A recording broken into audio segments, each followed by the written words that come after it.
It's the Junior Kekuewa Jr. Show, starring Junior Kekuewa Jr. You have no idea. Join Junior along with the Wayne Borje Band as he makes any kind from Hawaii. And we're going to do it again. And now, ladies and gentlemen, Junior Kekuewa Jr. Yes, sir. How's Hawaii? How you, Hawaii? Hawaii.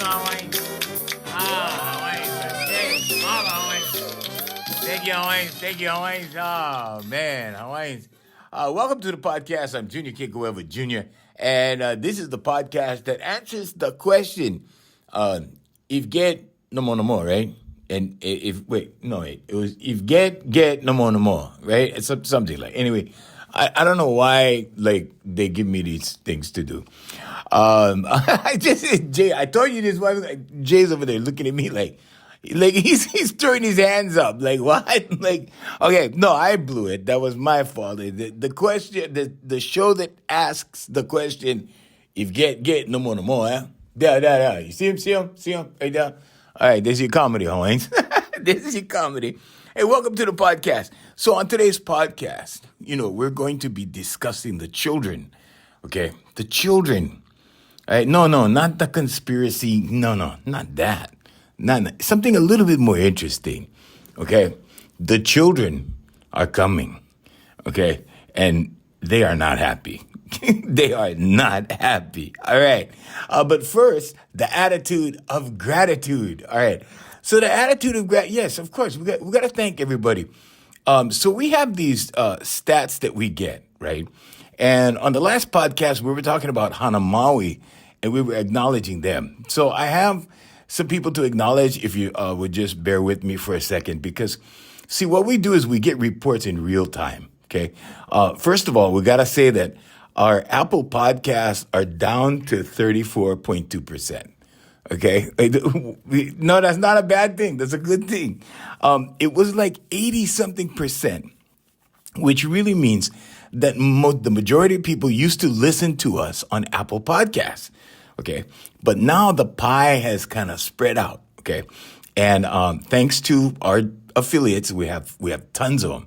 And here's how you can find them, okay? If you really want to, is this real? Like, is this show really all over yeah, all you got to do is just go into any web browser and type in the Junior Kekuewa Jr. podcast or the Junior Kekuewa Jr. show, whichever. And you'll see, like, all these affiliates that we have actually branched out in. So what they do is they pick us up, right? Because they want our content and whatever. And so as a result, there's more people now on web browsers, 36.9%. So these are people that are listening on their desktops, on their laptops, that kind of thing. And then iHeartRadio, okay? I had history with iHeartRadio. I worked there for a brief period of time, and then I contracted with the business office for years. So Voice Master Enterprises did business with iHeartMedia for years. And we're up to 21.6%. So the people on iHeart are like picking us up more, okay? And you got to know something else too. One of the reasons is because we do a lot of marketing on iHeartRadio, not the radio station per se, because I have my own radio station on iHeart. So go to the iHeart radio app. And if you go to the iHeart radio app and you plug my name in, you'll see all my albums. They'll all pop up. And I have a radio station there. So it's called Junior Kekuewa Junior Radio. And just go and, no, I'm not flexing. I'm just saying, okay? Anyway, but the music is a combination of my music and like local classics. So people in Hawaii, they love people like Cecilia and Kapono. They love people like Israel Kamaka Viva Ole and these people. And that's the kind of music you hear. So like good old fashioned Hawaiian classics and my stuff. Okay. So in the demographics, okay, let's just look at so the top three right now is Texas, California, and Hawaii. Okay, it not in that order. It's California, Texas, and Hawaii. And in Hawaii, I got to give props to local people. And the reason why is because local people in Hawaii are responsible for me. They're responsible for me. Without them, I would be nothing. Absolutely nothing. All right. So, the people, the Honolulu population is growing. Okay. So, and then there's, so let me just mention a few of them. People in Hilo, we want to say aloha to everybody in Hilo. They're picking us up. They're listening to us. Okay. Their numbers are growing. Okay. There's more people listening to us in Hilo than Mililani Town right now. And Mililani Town shows up. So thank you, Mililani. Thank you, Hilo. Eva Beach, Kaneohe, Kilauea. Kilauea on the island of Kauai. So aloha to you guys. We're just going to run down all the local places, okay? Aiea, Waianae, Kapolei, Kailua, Lihui, mahalo. So that's on my home island of Kauai. Waipahu, Kaunakakai, Molokai is listening, right? Hey, thanks you guys. Okay, Wahiawa, Koloa, Kealakekua on the big island of Hawaii, or what we call Hawaii Island. Makawao, Hana is still there on the map. Yeah, way down there. And then rounding out everybody is Pearl City. So thank you, Pearl City. Mahalo. Now, on to the podcast. All right, so in our last podcast, before we get on to the children, right? In our last podcast, we were discussing, we were discussing esoteric knowledge and all this kind of stuff. And so I got a couple of questions that I want to answer on today's podcast, right? And one of the questions was, why don't you, why don't you, believe in traditional Christian values? And I'm like, okay, don't get what I said confused with traditional Christian values, okay? And I think anyway, we had this discussion on Instagram, and these guys, they DM me on Instagram, right? And then we have these little exchanges, these discussions, this kind of thing. No, I was saying, I made a comment that was in reference to, Jesus Christ, the Roman version, okay? The Roman, so in other words, what I said was I was baptized in the Catholic faith, and, I went to church, and then in the Catholic Church, right, they have a crucifix. So they show, the crucifix. So it's Jesus on the cross, okay? Now, if you want to get into esoteric knowledge, okay, there's something called astrotheology. And I don't know, if you're familiar, but astrotheology is the study of theology in the stars. Okay, so the Jesus story is written in the stars. Now, I don't know who can change the stars. That's beyond my beyond my pay grade. It's above my pay grade always. Okay, so I don't know who can change the stars, but I can tell you this: that the Jesus story is written in the sky, in the stars. Okay, now, anyway, what I can tell you. Okay, now I'm not saying that this is the real story.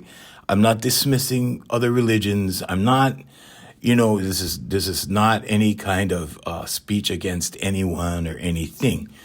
But what I will tell you is there is such a thing as astrotheology. Look it up, okay? And in astrotheology, the Jesus story is there. It's the one truth. And the reason why I say it's the one truth, according to me, okay, this is just my personal game. If you guys want to cancel me, just go ahead, press the button and go listen to Joe Rogan or somebody, right? But the reason I say it's the one truth is because, like I said, who else can rearrange the planets? Only God can do that. Okay, and I believe we have a creator. So I believe in creation. I don't believe in the monkey scenario that we've been presented with. And like I said, certain elements of science are a religion in itself. Okay, but here's the deal, right? What I was talking about, just to be clear, so you guys like, well, believe in Jesus, that kind of thing, right? No, just to be clear, the Jesus that I believe in, okay, it kind of small kind different, see? So, and it's a long, drawn out, thing that you got to research on your own. Okay. But the small kind difference is that there is, how can I say this nicely? All roads lead to Rome. Okay. Rome. And when you do your research on Rome, and when you do your research on that avenue that leads to Rome, all roads lead to wherever you go. Okay, whatever road you take, you're going to end up in Rome. Okay, and I'm going to leave it at that. But this has, but like I said, when I walked into the church, I felt sorrow, right? Because I looked up and there was Jesus on the cross, right? Okay, the Son of God on the cross. Okay, and in the stars, it's the Southern Cross, and it's the sun, right, on the Southern Cross. Okay, so and this is in the stars. Okay, but what I will say is that it was a low vibe. Okay, in my life, and as I dove into the rabbit holes and stuff like that, I'm just gonna say that what you really need is a high vibration. What you really need is to be happy and to celebrate Jesus, the real Jesus. Okay, not the commercial version. And there is a commercial version, and there is a commercial Bible, and there is such a thing as a 501c3 nonprofit prophets. Okay. There are 501c nonprofit prophets. And I'm not going to, and so the other profit is spelled the other way. One is financial. One is profit as in, biblical story profit. So I'm going to leave it there. But anyway, that's what I was talking about. So please don't, I'm not an atheist at all. I'm not, whatever. And nothing, no judgment against atheists either. So, hey, if you guys are atheists, whatever, we still love you. You guys Christians, we love you. You guys are, Islamic, we love you. So, it's not about judgment on my part. It's just that there are different things in society, and, some things are hidden right in front of you, and you can't see it. And you can't see it because society keeps you too busy, right? And when you're too busy, you cannot do research. You're too tired to research. The last thing you want to do when you come home from work is research, right? And for most people, I would think, anyway, because I don't consider myself most people, but most people don't get into research and whatever. A lot of people do. But I'm just saying that the average person, right? We got 7 billion people in the world.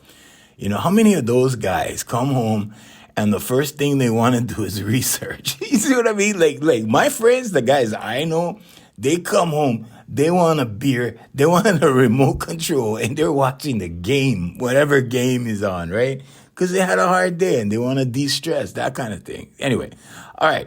So now we're going to talk about the children, okay? The children are coming. The children are coming, and they're taking over. Okay, the children are taking over. Now, the children, I've and I come from a background of teaching. I've taught children for 35 years this year, and I've taught a lot of them. Okay, and I mentioned on the podcast, the last podcast, that you can't lie to children. They know who you are. They know who you are when they walk into the room, And I had a very interesting comment from this lady a couple of years ago. And she has a very, very talented son. And I work with him, right? I still work with him. And at the time he came to me, he was 11 years old, right? And his mom made this comment to me, right? And she said, it is so unusual for an 11-year-old boy to be gravitated to a teacher and really want to learn from you. And he really enjoys his classes with this, and I put it to her this way, right? I said, well, I don't treat children like children. I don't look down on them as, Like, okay, adult up here, child down here. No, no. I address children as people. And the reason why is because when I was a kid, right? And you kind of feel that when you're kids. You kind of, so when I was a kid, it was a different world. It was a different world. Children were to be seen and not heard. Okay? I mean, can you imagine that, right? In this day and age, right? So the children are finally being heard right now, okay? The children are changing the world right now. And I'm not talking about, your children per se in 2024, the kids, I mean, they're not old enough to change the world. I'm talking about my grandson's era. Okay. I'm talking about those guys. Okay. So my grandson right now is, I think he's about 17, 18. And I don't really disclose too much information about my personal life because it's really personal, and my professional life is all over the world. So, but I will tell you this, okay? The kids in my grandson's age category, in his demographics, I've taught those kids forever. I've taught those kids and kids a little bit older than my grandson. Okay, so I've worked on two generations of children. And I can tell you one thing. They are not happy. They are not happy with the state of things in the world. And they have always seen through all of this stuff. Okay? And this is something for us to think about. Like this is, and this is I'm tying this into life coaching, okay? So give me a second here. But this is a concern. And this is something problematic for older people, because a lot of older people are stuck in the old paradigm. Okay. Now, if you want to change your paradigm, okay, here comes the life coaching part. Get ready. Okay, grab your pens and your notepad. Take some notes, Hines. If you want to change your paradigm, okay, you have to work at it. It takes work. Okay, so what am I talking about? Paradigm. Oh, what is it? What is that, Junior? Paradigm. What is that? It's like 2 dimes. No. Paradigm. No. Here's what it is, right? So your understanding of things, the way you understand things, the way you look at things, your perception and your behaviors and the patterns of your behaviors based upon what you believe. Okay, first of all, you got to ask yourself, what do I believe? Sit down and think about it. Now, I'll tell you this much. You are so intelligent, okay, as a human being, that if you ask your brain a question, it has to answer. And if you sit there with, and get a pencil and paper, whatever, pen, pad, whatever, and write questions down. What do I really believe? Okay, write it down. And then when you get the thought, write down that thought, write down the answer. I believe that, whatever it is, you believe hot dogs taste good, write it down. Okay, write it down. And then when you get the next thought, what do I really believe? Right? And then write the next thought and the next thought. And pretty soon, here's what's going to happen. You are just going to be downloading, okay, thoughts, intuitive thought. And it's going to come out on your notepad, okay? It's going to come out because it's your thoughts and you need to write it down. And pretty soon, in the beginning of this gibberish, in the beginning it doesn't make sense. But as you start to write, as you get into write, okay, you're going to start writing automatically. And what I'm talking about is every thought that comes to your mind, you write. Okay, instead of just thinking it and letting it go, write it down. Okay, write it down. When you do that, you're going to see this pattern form, and then it's going to make sense, and then it's going to be like writing a book. And then when you get to the point where you're tired and you put your pen down, go back and read what you wrote. You will be amazed. You will be amazed. Okay, but here's the thing, right? Your paradigm needs to change to accommodate the change in the world. Okay? In other words, if you're not changing with the world, and I don't mean to accept new crazy ideas. Okay, there's a lot of crazy ideas out there. There's a lot of crazy ideas out there that people are proposing. Okay, and I'm not going to touch on any of them, but they're crazy. A lot of them are crazy ideas. Okay, but the productive ideas. Okay, and this is where discernment comes in, right? But the productive ideas you need to entertain. Okay, a certain amount of conservation, right? Like there's only so much resources that let's put it this way. There's only so many resources that are being made available to us. Let me put it that way. Okay. Now the planet has unlimited resources. Okay. That's not the problem. The problem is not, do we have enough resources? The problem is there's gatekeepers that have control over resources. And this started a long, long time ago. Okay. I can go back to the British Empire. I can take you all the way back. And that's not a podcast, okay? But the control of resources, that was one of the first things that they locked down. Resources, okay? And land, real estate, all of that, everything is done by contract. Everything is a legal transaction, okay? So entertain that idea, right? And now we're in 2024. And you saw what happened in 2020.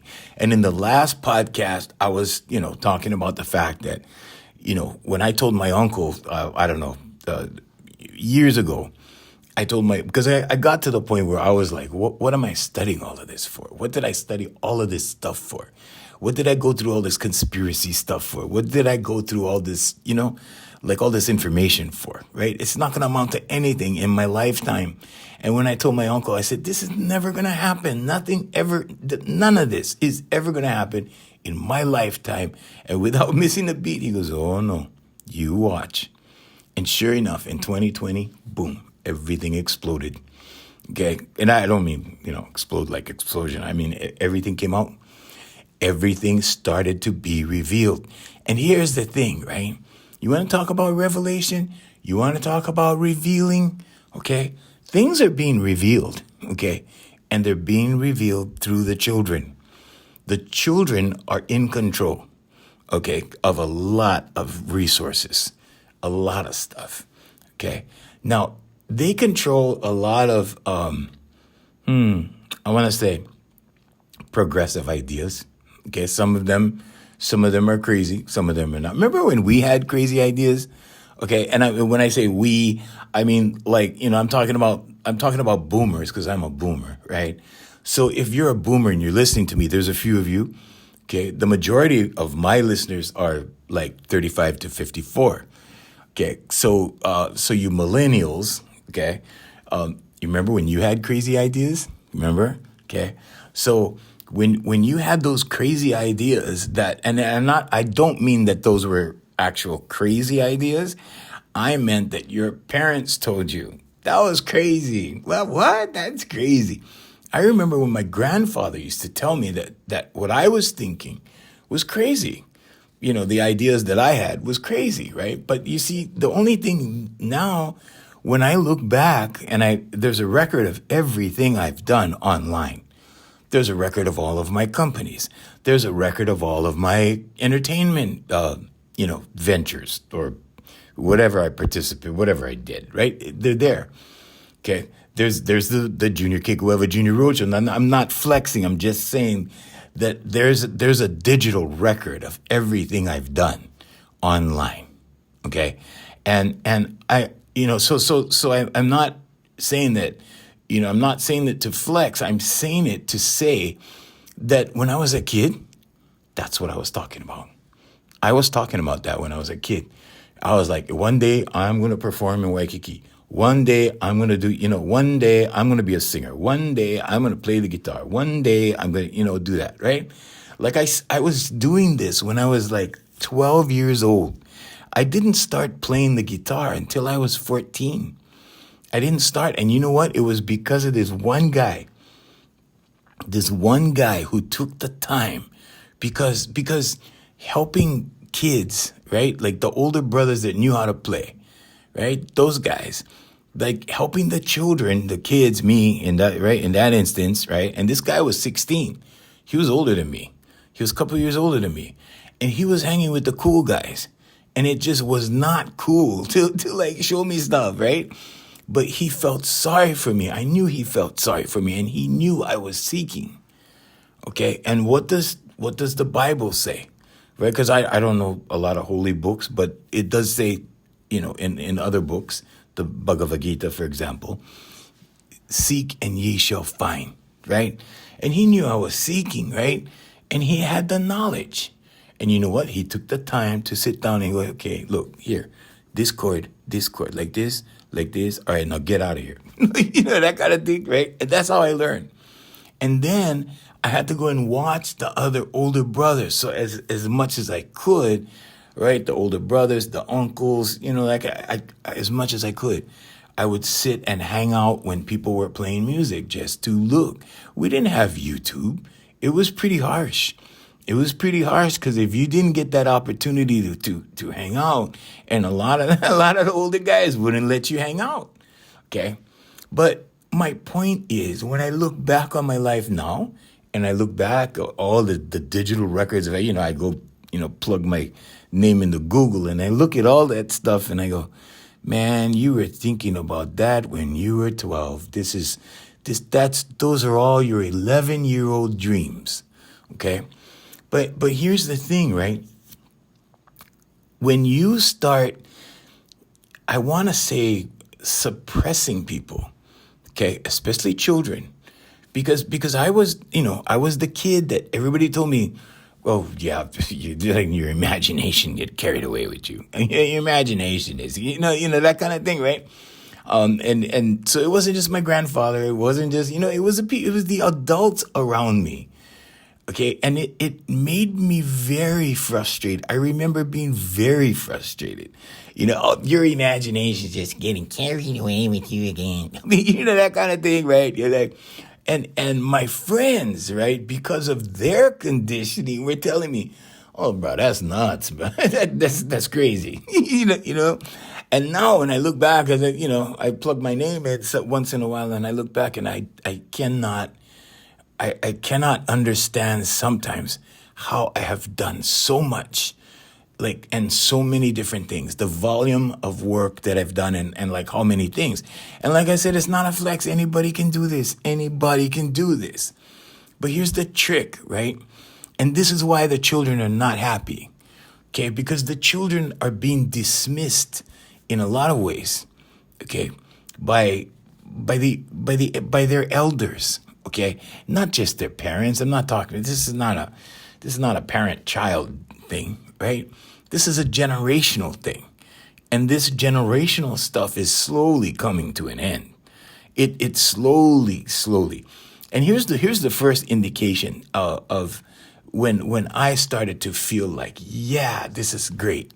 When I saw kids that would show up with tablets, right, and they would sit in my office, because I had a waiting room. So my office served all of our companies.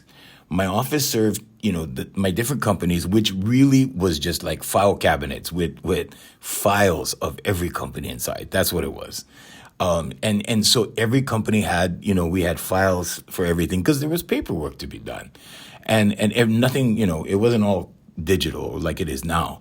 But everything, so there's files upon files. So I had a girl that had an office manager, and her job was to file everything, and I would just throw things on the in tray, and she would file everything. So I went through a lot of office managers, and I had to hire people, and I had to get these things done because this was my imagination playing out in the world.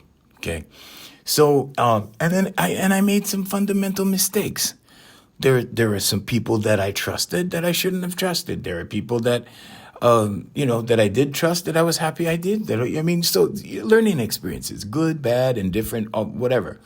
But what I'm getting at is that when I started seeing kids showing up with tablets, right, and I would have conversations with them in their lessons, and I would ask them questions.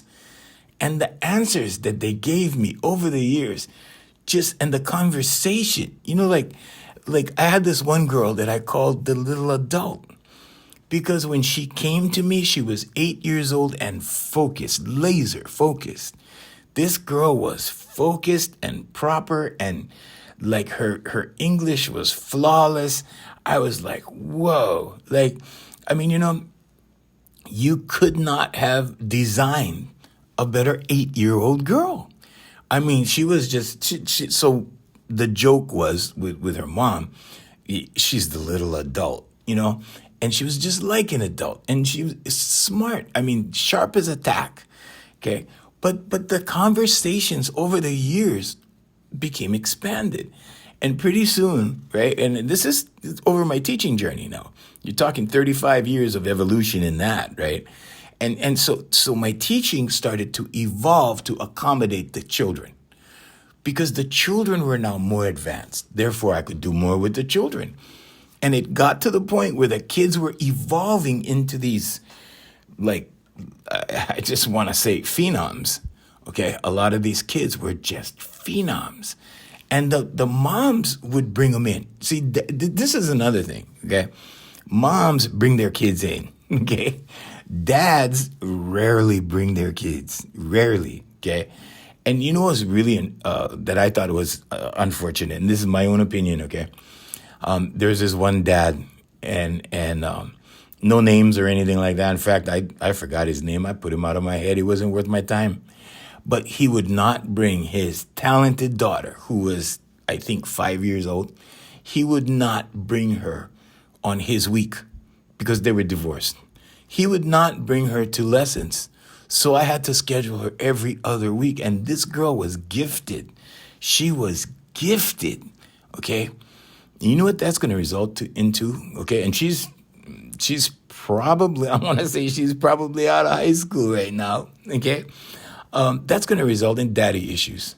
Daddy was never there. And you know what happens with that, Owens? That's not a podcast. Daddy issues is another podcast.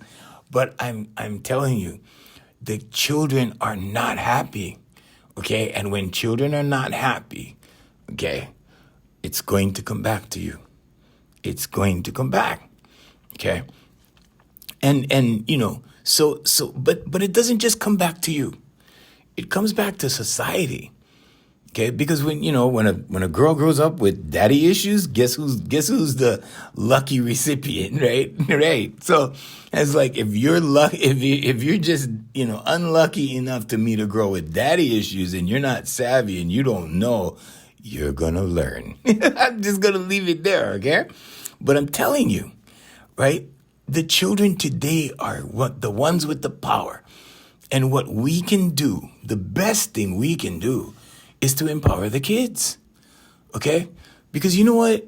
If you're in your 50s, if you're in your 60s, if you're anywhere older than 40, okay, and you haven't reached a level of what you can call success in your life, and I don't mean money, I don't mean material possessions. I just mean, if you can look back and go, yeah, you know what? Those were my dreams. I stuck to my dreams there.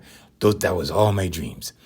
When I look back, okay, and I'm not, like I said, I'm not flexing because you can do this too, okay? But when you look back, go look in your photo albums. If you don't have to be online, you don't have to be part of this. You don't have to be part of the digital world, but go look in your photo albums. Go look at the things you've done. Go look at your scrapbooks. Go look at your achievement. What did you achieve? And ask yourself, was that in my head when I was a little kid? Because chances are it was. Because you manifest your world. You do manifest your world. God is real. And God will just go, okay, well, what you want to be a graphic designer? Okay, right here. Go down this road over here. Hey, well, what? You want to be interior decorator? Okay, down this road over here. What? You want to be a mechanic? Oh, right there. Go trade school right there. That's the trade school down there. Go that way. You see, so we all gravitate according to our interests, but we also gravitate according to, whatever it is that we were put on the planet to do. And a lot of this stuff is generational, And part of the reason that children are not happy is when they have things that they want to do. And this was expressed to me over the years in many ways from children. Okay. And it's like, so they tell me, well, I want to do this, but this, I want to do this, but whenever there's a but, okay, whenever there's a but in a sentence, I want to do this, but, that kind of thing, right? Okay.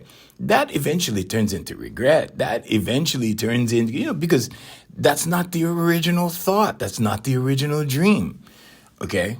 So what happens like to balance all of this out? Well, eventually it's going to gravitate back. Okay. Cause I tried to run from teaching. I tried to run and I ran. I mean, I didn't want to have it. I didn't, it wasn't like I didn't want to teach. I did teach because, I could. And it was something that I could offer. So it was something that I offered one girl first to help because I really liked that girl because she was so cool and she was so talented. And if it's one thing that I recognize in other people, the word namaste means the divinity in me recognizes the divinity in you. Right? And, like attracts like. Okay? Like not only attracts like, it impresses like. Like impresses like.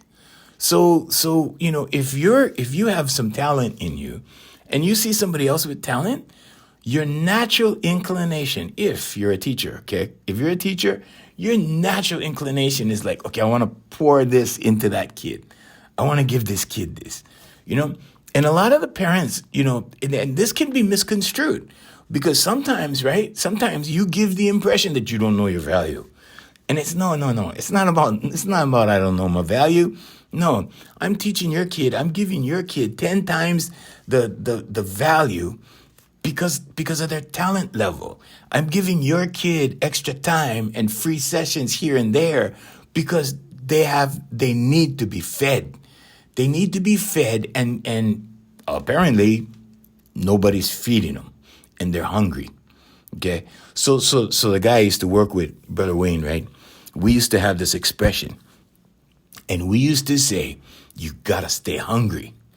Okay. Now this was, normally when you hear that in the old school, you think, you gotta stay hungry as in business or sales or whatever, that kind of thing. But we would not practice on purpose with our music. Like sometimes we would practice, right? And we would go through like weeks, like boom, boom, boom, boom, every day, right? And then we'd put down the instruments. And his favorite thing was listening to classical music because he was a classical pianist, classically trained.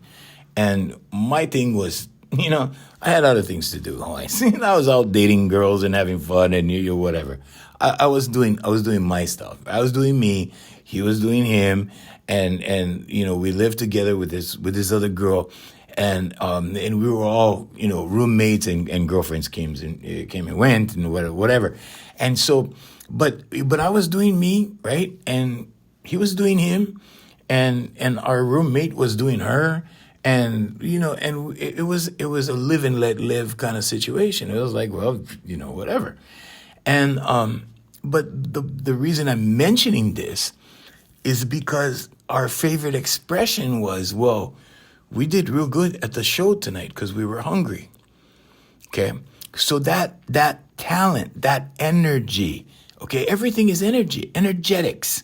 Okay. If you can wrap your mind around that, everything is energy. That energy within you that wants to dance, that energy within you that wants to sing, that energy within you that wants to be the lawyer, be the doctor, be the healer, be the empath, be the whatever it is, right? That energy in you was handed down. And it comes through the generation, it comes through the gene pool. And on the previous podcast, we talked about horses. Right? That I learned from the first thing I learned about horses that I did not know anything. Like horses, the only thing I knew about horses is that I like to ride them. That's how I love horses, right? Like to me, they were big dogs. My trainer told me, no, don't think like that. Because I used to hug my horse. He goes, don't hug your horse. And I'm my horse. I didn't say that to him because I was respectful, because he was like my sensei. And he said, you don't want to do that. He said, you don't even want to be standing in front of your horse. He said, if something spooks in the bushes and that horse runs, he's going to run right over you. She's going to run right over you, that kind of thing. And I didn't know. I was like, wow, it was the only horse that I ever owned. It was a dream. And it was exactly the same horse in my head that I was dreaming of when I was on the ranch at 12 years old, and my classmate, it was his parents' ranch. And my classmate had a horse that looked just like mine. It was maybe a little bit more reddish color, right? It was reddish brown, and the name was Firecracker. And it was named Firecracker for two reasons, because it was red, and that horse was hot. That horse was a champion. That horse was the best, right? And in my mind, that's what I wanted. I wanted, and what made me want it more, I think, was that nobody was allowed to ride Firecracker. Nobody, right? And Danny, if you're listening out there somewhere in the cosmos, or somebody goes, hey, Danny, Junior talking about you, and they send you the podcast, right? Just know that I thought your horse was the most awesome horse in the world. And I had one just as awesome, small kind different, right? But just as awesome. And she was a multi-champion. But it took a lot of things to come together, right? And God will put the things together in your life. Okay, but you got to understand that everything is energy. God is energy. Okay, God is energy. That energy that you have in you, that I have in me, that tells us to do these different things, because we have these different desires, because we have these different goals, we have these different wants, these different things that we enjoy, right? Because not everybody's the same, right? We're all individuals. That energy is what is up there in the superconscious. What the downloads that you get. Okay, downloads, ideas, inspirational thought, that's what I'm talking about. Okay, all of that, right? So getting back to the children, right, and them not being happy. Okay, if you look at the kids that I taught who are now parents, and they have kids, okay, because I'm on my third generation right now of teaching. So I've taught that. So right now there are people with grandchildren that came to me as students. Okay, so I'm on my third generation. If I'm lucky, I get to go 4 generations. Okay, I don't know how I think I'm lucky just to be here right now with all I've been through. But I'm just saying, right? The kids that are, let's say, in college right now, the kids that are out of college 10 years, a lot of them are not happy. Okay, and they're not happy because of the generational dysfunction that's been pushed down generation to generation, so the generational thing, right? Children are to be seen and not heard. Okay, so that's what I'm going to teach my kid. And when that kid grows up, what does he know? That's all he knows. So he teaches it to his kids. And it goes down the gene pool, but it's not just that. Okay, it's like the horse that you train, that you train the horse so well, right? And then when the horse has babies, it's in the babies already, automatic. It's genetic, it's there. So everything you learn, when it shows up in your kids, when it shows up in your grandchildren, right? You know why. It's genetic. And it happens that way because all cells have memory. Okay, now, getting back to changing your paradigm, okay? How do you change this? How do you make a generational difference? Well, you know what? You have to really change the way you handle things in the next generation. I can tell you, I don't talk about my son very much. It's neither here nor there. It's not an issue. It's not an issue to me. But here's the thing, right? When my son was born, because of the things that I had to go through when I was a kid, right? Which was not, and I gotta say, which was not exclusively at the hands of my parents, okay? It was other, there were other things that happened. as well. But I made up my mind that when I have a kid one day, and I made up my mind when I was, when I was thinking about these things, I was a teenager. I was in love with this one girl. I said, well, I'm going to marry that girl. We're going to have 5 kids. I was thinking crazy. you know.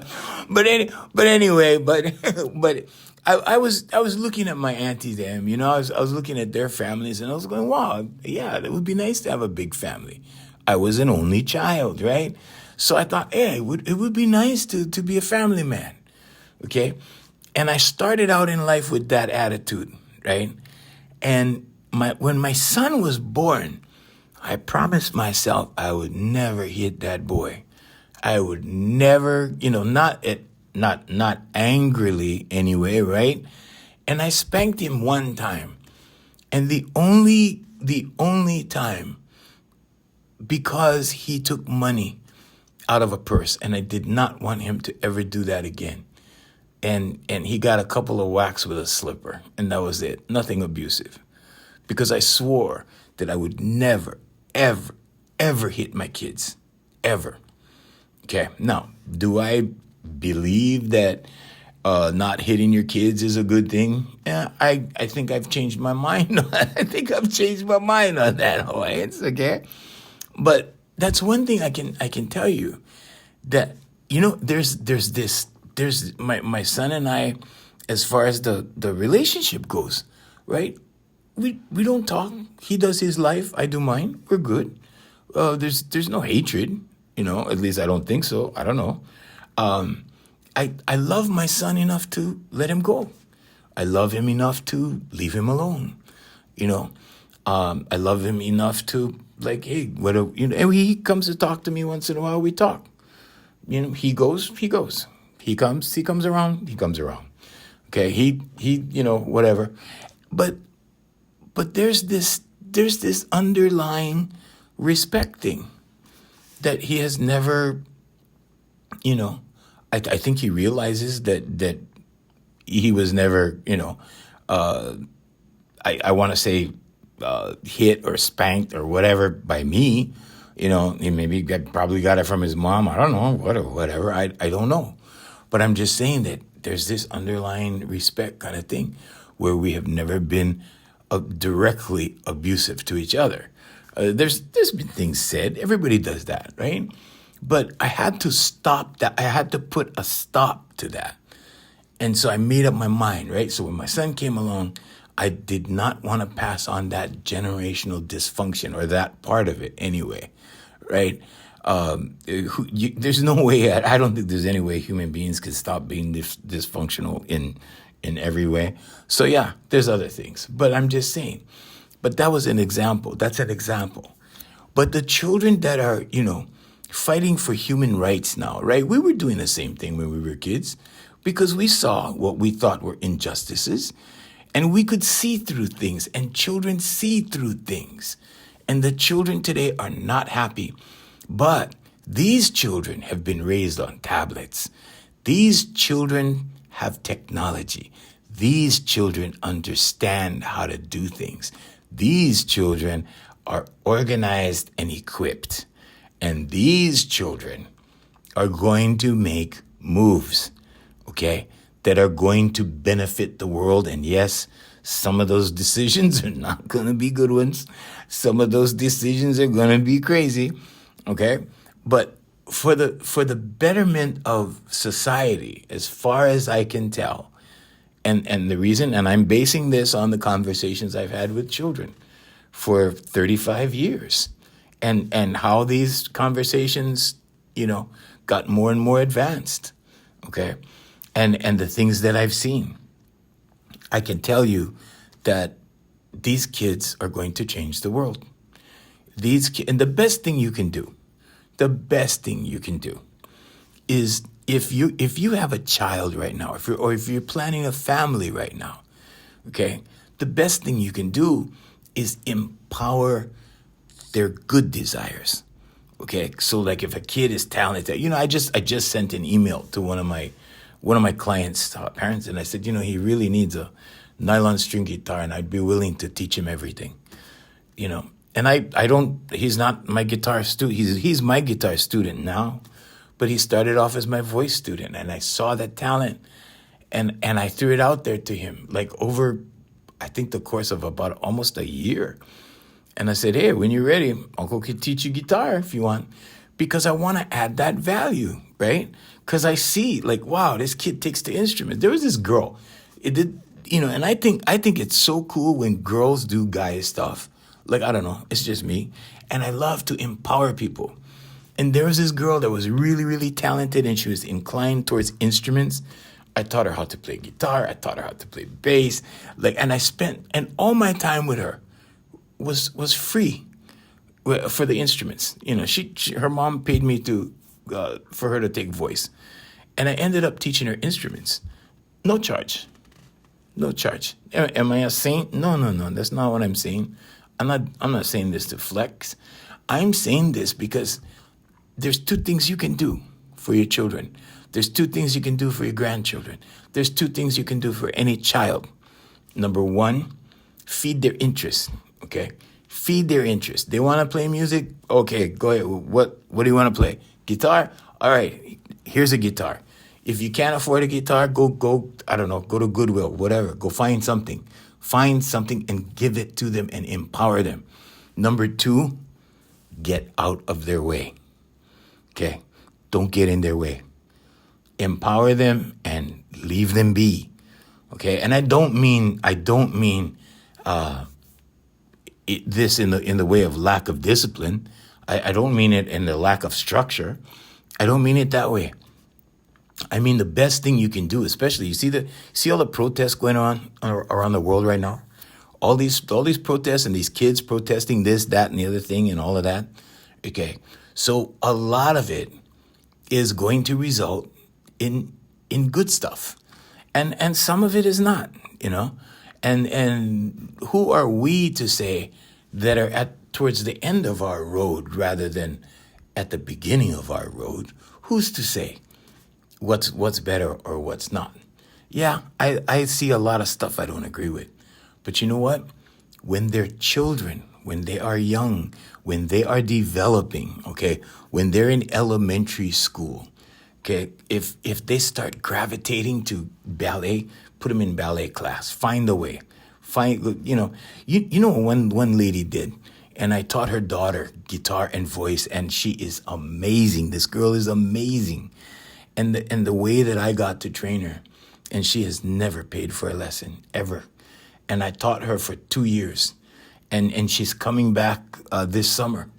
In a couple of months, I'll be teaching her again. Absolutely free. Okay? And the reason why is because her mom, I don't know, wrote to me on my website asking me if I had scholarships, if I give scholarships to talented kids. And it's like, I have a talented daughter, whatever. I'm like, really? Come on, bring it down. And so, I did a little audition thing. I was going to help her anyway, right? But I did a little audition thing, right? So, okay, all right, show Uncle what you got. She sang for me, right? And when she sang, it was like she was doing American Idol or something. Like, she took it so serious, right? And she was so cute. And I'm like, I gotta help this girl, so anyway, and the rest, as they say, is history. But yeah, the family thing didn't work out for me in this life. Okay, the family thing, it just did not pan out, and everything happens for a reason. But as a result, right, there are thousands of children that I've helped. There are thousands of children that I've developed. There are thousands of children that I've empowered.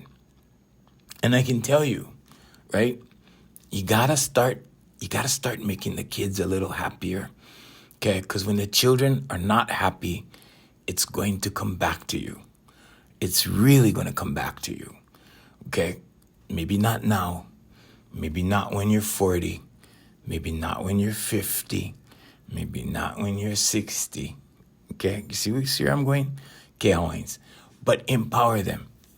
Because the first thing that a child will remember, okay, like I remember, with my mom, with my dad, right? My dad loved me, right? My dad gave me everything, right? I wanted a fire truck. I'm like, Daddy, I want a fire truck. Boom, fire truck showed up, right? Right? I was so I was the only kid. I was spoiled, right? My mom, best clothes, best bike, best shoes, best this, best that, right? And I never forgot that. Do you think do you think I disrespect my mom or my dad passed away, but you think I go around disrespecting my mom? No, I'm grateful. I'm grateful because I had the best this, the best that, the best whatever. I was an only child. It wasn't hard to do. If you got 5 kids, yeah, you cannot give everybody, a $250 bike or whatever, whatever. You see what I'm saying? But empower the kids, number one, okay? Number one, feed their interest, number one. Number two, get the heck out of their way, Hawaiians. Because I tell you, there's nothing worse than, there's nothing worse than standing in the way of potential success. And I've been through this stuff, and I can tell you that once you get into that, get into that mode where you're kind of like controlling whatever. I mean, that kind of thing, right? And you're kind of, all right, you can do this, but you can't do that, or okay, you can play guitar, but you cannot, that kind of thing. Oh, sorry. Oh, I gotta go.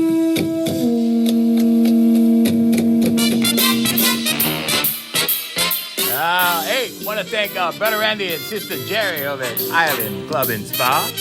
Our sponsors over there. So, go down to Island Club and Spa and fill out the form and join the club, and I'll see you there. Yeah. Also, big mahalo to AFMHawaiiMusic.com and the Voice Master family of service companies.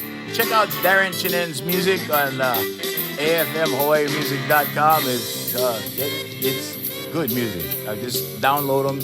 Support local artists of every kind, all right? Till next time, I'm Junior saying mahalo and aloha.